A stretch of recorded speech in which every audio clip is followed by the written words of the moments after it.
Spoiler निकल के आ चुके हैं। ये कुछ हिस्से हैं, पूरी की पूरी मांगा आएगी 20 तारीख को। लेकिन वीडियो शुरू करने से पहले जिन लोगों ने हमें अभी तक इंस्टाग्राम पर फॉलो नहीं किया है वो वहां जाके फॉलो कर दें। लिंक मैंने अपने इंस्टाग्राम के डिस्क्रिप्शन बॉक्स में डाल दिया हूँ, वहां से तुम जाके फॉलो कर सकते हो। अब आते हैं मेन मुद्दे पर। केंजाइरो के ट्रांस के हिसाब से चैप्टर की शुरुआत मोरो और वेजिटा के फाइट से होती है। मोरो 7-3 के साथ उसको ऑब्जॉर्व करने के बाद फ्यूज हो चुका होता है और यहाँ हमारे एक बड़े सवाल का जवाब मिलता है जो मैंने थोड़े दिन पहले उठाया था कि क्या अगर मोरो ने 7-3 को खाया है तो उसको किस में माना जाएगा, फ्यूजन या ऑब्जॉर्प्शन या मर्ज होना। तो इसका साफ जवाब मिलता है यस, इसको फ्यूजन के तौर पर ही माना जाएगा। अगर दो लोग की बॉडी कैसे भी मिलती है तो वेजिटा उसको अपनी न्यू टेक्निक के जरिए अलग कर सकता है। वेजिटा रास्ता ढूंढता है कि कैसे वो मोरो के साथ बराबरी में खड़ा हो पाए और जो वो 7-3 के साथ जाके मर्ज हो चुका है उसको कैसे भी करके अलग कर पाए। लेकिन मोरो वेजिटा के लिए इतना ज्यादा स्पीड में होता है कि वेजिटा मोरो के साथ अपने को बनाए नहीं रख पाता। यहाँ केंजाइरो के ट्रांसलेशन के हिसाब से मोरो और 7-3 को अलग करने के लिए वेजिटा को सिर्फ और सिर्फ मोरो को टच करना था, लेकिन मोरो की जो स्पीड होती है उसकी वजह से ये मुमकिन नहीं होता दिख पाता। मोरो डॉज पर डॉज किया जाता है और अब वो सीधा रुकता है वेजिटा के पीछे और उसकी गर्दन को अपने हाथों से दबोच लेता है। और तुम सब जानते हो अगर एक बार गर्दन दबोच लिया तो आधे घंटे के लिए वो सारी एबिलिटीज जो वेजिटा के अंदर है और वो जितना पावरफुल है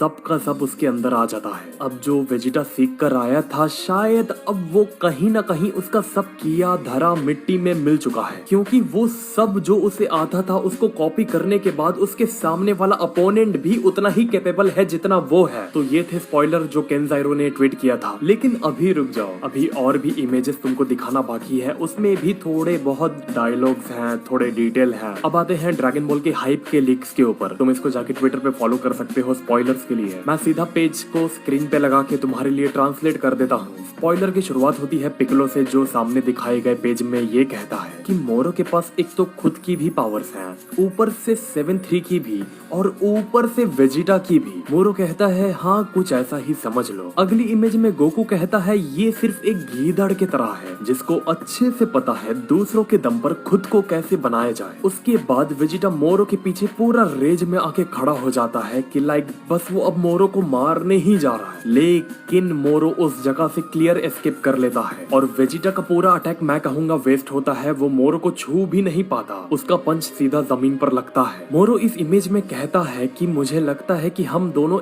एक दूसरे को चेस करने का सिर्फ एक ही तरीका आजमा रहे हैं और वो है वायलेंस। तो तुम्हें नहीं लगता कि वायलेंस क्राइम है? अब गोहान हमेशा की तरह ऊपर से खड़ा होके कमेंट्री करता है कि ना जाने इस लड़ाई का क्या नतीजा निकल के सामने आएगा। और बात यहाँ आके नहीं अटकती, ऊपर से मोरो के पास 7-3 की सारी एबिलिटीज है, जिसका मतलब वो जिसको पकड़ेगा 30 मिनट तक उसकी सारी एबिलिटी मोरो के अंदर होगी। सभी को अंदाजा हो जाता है कि 7-3 के साथ फ्यूज होने के बाद मोरो एक तो खुद की भी अपनी पावर्स जो उसके शुरुआत में वेजिटा ने अलग कर दिया था वो वापस से उसके पास सारी की सारी आ चुकी है और ऊपर से अब वो ज्यादा ऊपर आ चुका है। वेजिटा की तरफ से डिफेंस हल्का होने की वजह से अब मोरो सीधा उसके पीछे पहुंच जाता है। वेजिटा कहता है तुम्हारा ये करने का मकसद क्या है मोरो? मोरो वही कहता है कि लाइक तुम्हारी अब सारी एबिलिटी मेरे अंदर ट्रांसफर हो चुकी है। वेजिटा की गर्दन पकड़ने के बाद मोरो वेजिटा को नीचे जमीन पर फेंक देता है। वेजिटा पूरी डैमेज हालत में जमीन पर पड़ा होता है और जब वो ऊपर आसमान में देखता है उसको नजर आता है कि उसके सर पर एक ऊपर रोशनी सी जल रही है और वो देखता है कि मोरो अटैक करने की पोजीशन में खड़ा है। मोरो ऊपर से खड़ा होके वेजिटा से पूछता है कि वेजिटा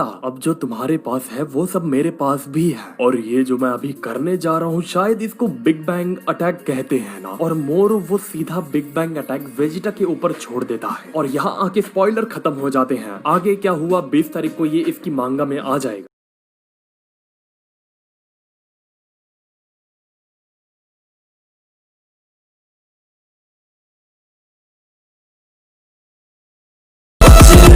You see